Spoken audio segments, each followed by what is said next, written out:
Welcome back. This podcast explores the wisdom of generosity from ancient to modern and the beautiful space where generosity occurs.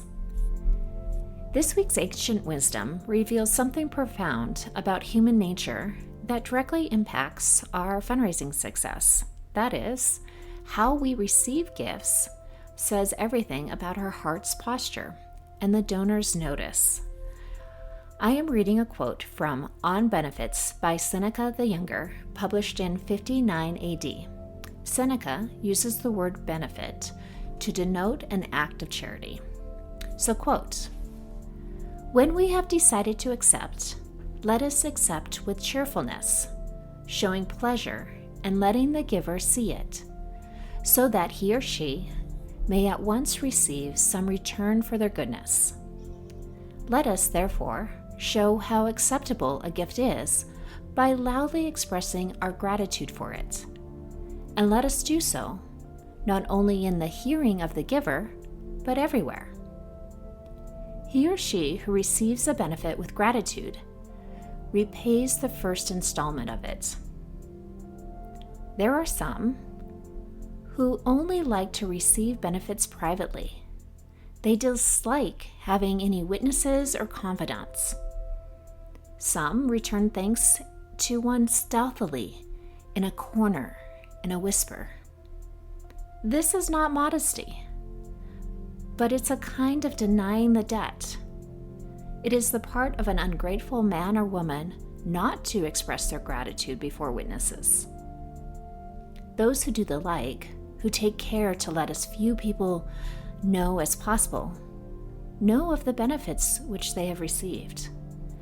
They fear to receive them in public in order that their success may be attributed rather to their own talents than to the help of others. Some men and women speak in the most offensive terms of those to whom they owe the most. No one can be grateful who forgets a kindness, and he or she who remembers it, by doing so, proves their gratitude.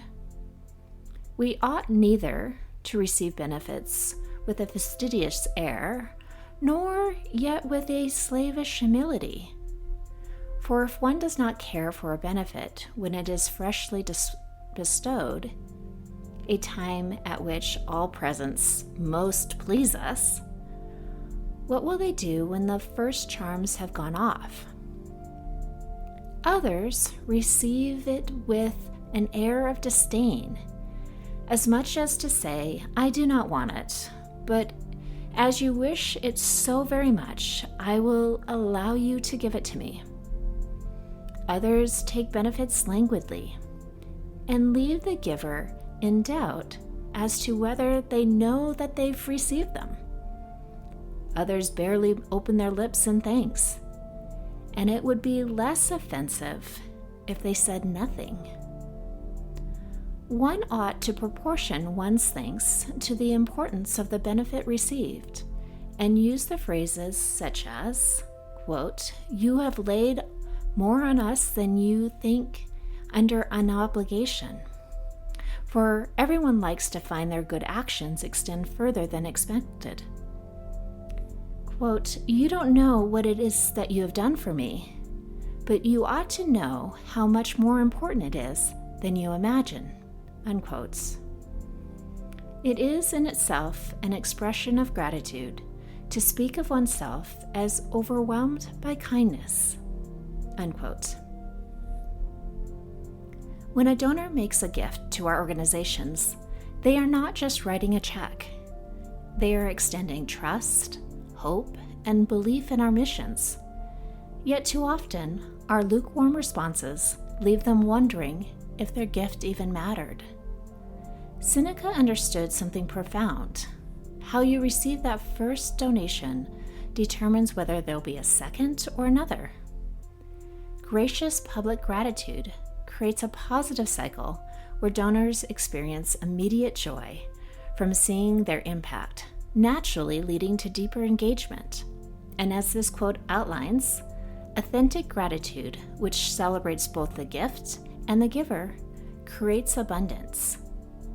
When we celebrate donors enthusiastically, we are inviting our entire community into a story of collective transformation that's far more powerful than any individual efforts. Let's reflect on one question this week.